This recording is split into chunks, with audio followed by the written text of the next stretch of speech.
Tiba-tiba Serat bertanya dengan penasaran, Tuan Reka, organisasi Akatsuki di hatimu berada di level apa? Reka berkata, rendahan. Serat dan Hakim sedikit terkejut, curiga mereka salah dengar, rendahan. Reka mengangguk, tentu saja rendahan, kalau aku mau, aku bisa habisi mereka kapan saja.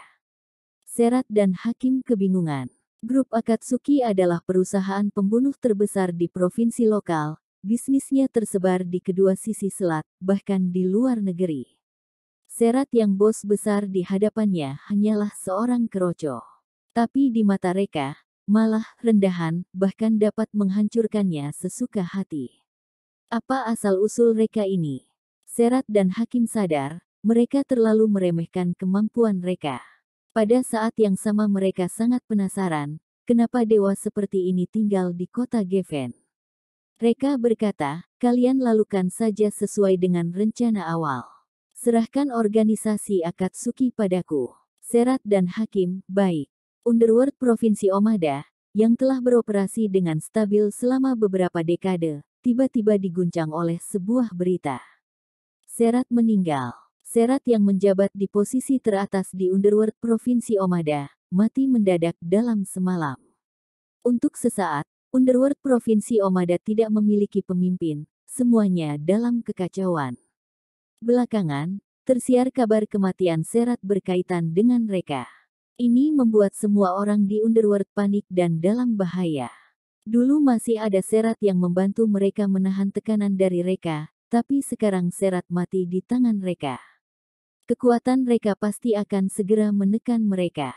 Bahkan Serat saja tidak tahan dengan tekanan ini, apalagi mereka. Kematian Serat tidak hanya mempengaruhi Underworld, tapi juga memicu gelombang mengejutkan dari sisi baik. Bagaimanapun, Serat masih menjadi perwakilan rakyat. Untuk sesaat, semua mata fokus pada kematian Serat. Para petinggi dari berbagai distrik perkotaan di Provinsi Omada langsung menemui Hakim untuk pertama kali di kedai teh poci. Setelah kematian Serat, Hakim secara alami memimpin geng besar ini. Hakim yang dulunya semangat, menjadi tertekan dan pendiam, kematian Serat memberikan pukulan besar padanya.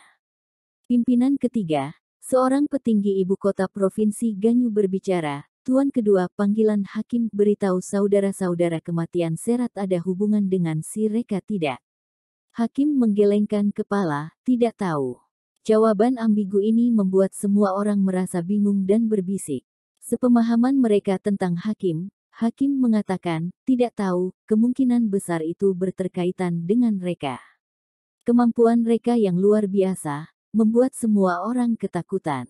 Pimpinan ketiga bertepuk tangan, memberi isyarat kepada semua orang untuk diam. Tuan kedua, apa yang harus kita lakukan selanjutnya? Hakim menarik napas dalam-dalam, seperti biasa. Pimpinan ketiga tersenyum pahit, Aish, tidak semudah itu. Serat adalah iman saudara-saudara Underworld. Imannya meninggal, saudara-saudara lain jadi kacau, tidak sabaran dan panik sepanjang hari. Ditambah Reka mengamati dari belakang, banyak dari mereka ingin mundur, wilayah kita bisa kalah kapan saja. Sekarang, kita butuh banyak uang untuk stabilkan hati rakyat dan pertahankan operasi berjalan normal. Saat ini, semua mata menatap Hakim dengan penuh harap. Satu-satunya orang yang bisa menghasilkan uang adalah Hakim.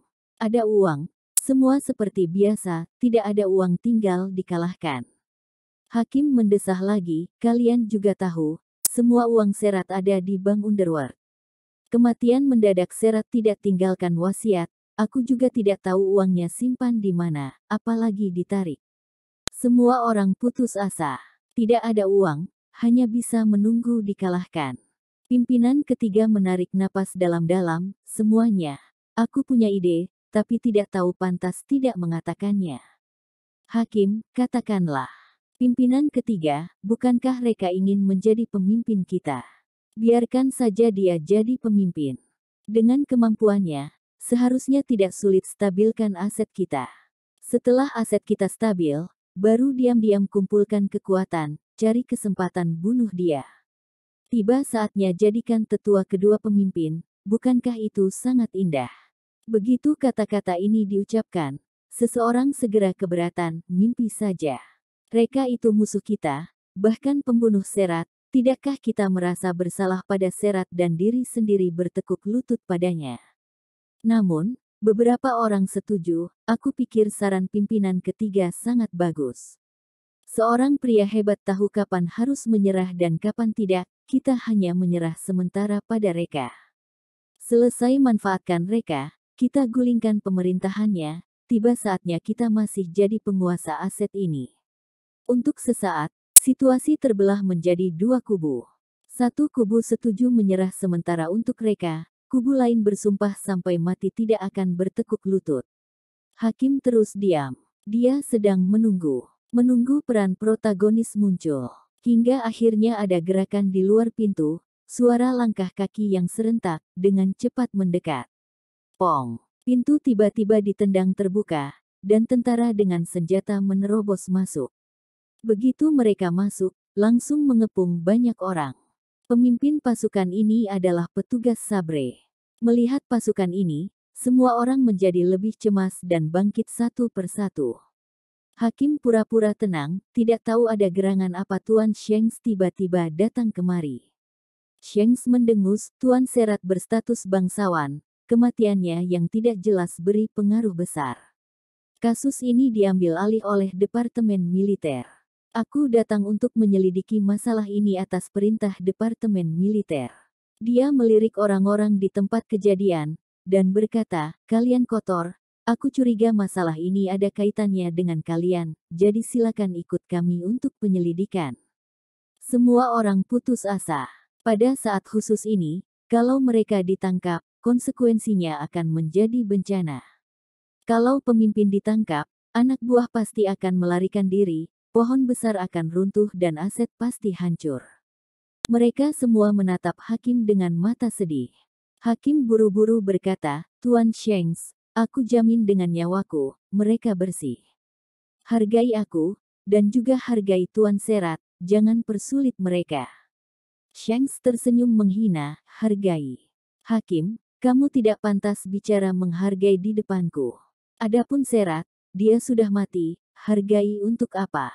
Semua orang menghela napas, seperti yang diduga, perasaan manusia setipis kertas. Dulu mereka pernah mendengar desas-desus kerja sama antara Serat dan Shanks. Serat menciptakan keuntungan untuk Shanks. Tapi sekarang Serat baru saja meninggal, mantan rekannya tidak sabar menginginkan warisannya. Shanks melambaikan tangannya, bawa mereka.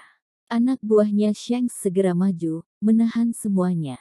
Shanks, hentikan.